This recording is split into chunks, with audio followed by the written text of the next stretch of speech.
ഞാൻ നേരത്തെ ഒരു ഷോർട്സ് വീഡിയോ ആയിരുന്നു നമ്മുടെ കമ്പ്യൂട്ടറിനെ കുറിച്ച്. അതിനകത്ത് നമ്മുടെ ഗ്രാഫിക്സ് കാർഡ് കണക്ട് ചെയ്യുന്ന സമയത്ത് ഈ PC ഓഫ് ആയി പോകുന്ന ഒരു പ്രശ്നം ഉണ്ടായിരുന്നു. അപ്പോൾ പലരും അതിൻ്റെ കമൻറ്റ് സെക്ഷനിൽ വന്ന് പറഞ്ഞതെന്ന് പറഞ്ഞു കഴിഞ്ഞാൽ ഒരുപക്ഷെ അതിൻ്റെ PSUവിൻ്റെ പ്രശ്നമായിരിക്കാമെന്നാണ്.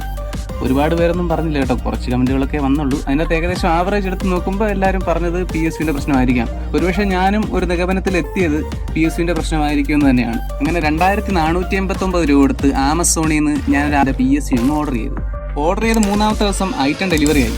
പുതിയ PSUവിൻ്റെ വരവോടുകൂടി നമ്മൾ പഴയവനെ അങ്ങ് അഴിച്ചു മാറ്റി. ശേഷം എവനെ എടുത്ത് അങ്ങ് ഫിറ്റ് ചെയ്തത്. മദർ ബോർഡിൽ കണക്ട് ചെയ്യാനുള്ള 24 പിന്ന് 4 പിന്ന് എല്ലാം കണക്ട് ചെയ്തു. ഫുള്ളി കോൺഫിഡൻസോട് കൂടിയാണ് ഈ കാര്യങ്ങളെല്ലാം ചെയ്തുകൊണ്ടിരിക്കുന്നത്. പ്രതീക്ഷ പീക്ക് ലെവലിലാണ്.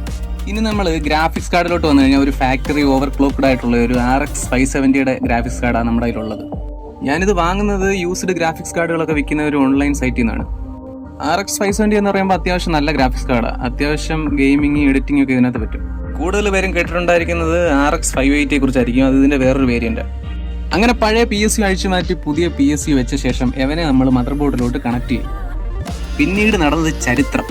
അതെ ഗൈസ്, ചരിത്രം ആവർത്തിച്ചു. വീണ്ടും പഴയതുപോലെ തന്നെ ഓൺ ആവുന്നില്ല. അപ്പോൾ ഇതുകൊണ്ട് എന്ത് മനസ്സിലാക്കാം?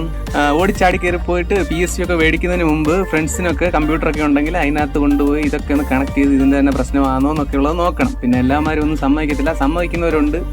അങ്ങനെയുള്ളവർക്കുള്ള കമ്പ്യൂട്ടറിനകത്തൊക്കെ ഒന്ന് കണക്ട് ചെയ്ത് നോക്കിയിട്ട് ഏതിനാണ് പ്രശ്നമെന്നുള്ളത് മനസ്സിലാക്കിയതിന് ശേഷം മാത്രം പർച്ചേസ് ചെയ്യുക. ഇവനെ തട്ടി പെട്ടിയിലാക്കിയിട്ടുണ്ട്. ഇവനെ റിട്ടേൺ അയക്കാനുള്ള പ്ലാനിങ്ങിലൊക്കെയാണ്. ഞാൻ അവർക്ക് മെസ്സേജ് അയച്ചിട്ടുണ്ട്. അവർ റിട്ടേൺ അയക്കാനായിട്ട് എൻ്റെ അടുത്ത് പറഞ്ഞിട്ടുണ്ട്. അതുകൊണ്ട് എടുക്കുകയാണെന്നുണ്ടെങ്കിൽ കഴിയുന്നതിൻ്റെ പരമാവധിയും കയ്യിലെ ബഡ്ജറ്റ് കുറച്ചൊന്ന് സ്വരുക്കൂട്ടി വെച്ചതിന് ശേഷം ഫ്രഷ് എടുക്കുന്നതായിരിക്കും ബെറ്റർ. പിന്നെ ബഡ്ജറ്റ് PC ഒക്കെയാണ് നിങ്ങളുടെ കയ്യിലുള്ളതെന്നുണ്ടെങ്കിൽ, അതായത് ഒരു 4th ജനറേഷൻ പ്രൊസസ്സറൊക്കെയാണ് നിങ്ങളുടെ കൈവശം ഉള്ളതെന്നുണ്ടെങ്കിൽ നിങ്ങൾ പോയി വലിയ കൂടിയ ഗ്രാഫിക്സ് കാർഡൊന്നും എടുത്തിട്ട് ഒരു കാര്യമില്ല. കാരണം എന്ന് വെച്ച് കഴിഞ്ഞാൽ അതിനേക്കാളുള്ള ഒരു പെർഫോമൻസ് ആ പ്രൊസസ്സറിൽ നിങ്ങൾക്ക് കിട്ടത്തില്ല. കാരണം അതൊരു ബോട്ടിൽ നെക്ക് ആയി പോകും. ഇത്തരം പർച്ചേസുകൾ ചെയ്യുമ്പോൾ നോക്കിയും കണ്ടുമൊക്കെ പർച്ചേസ് ചെയ്യുക. അപ്പോൾ അടുത്ത വീഡിയോയിൽ കാണാം. ബൈ.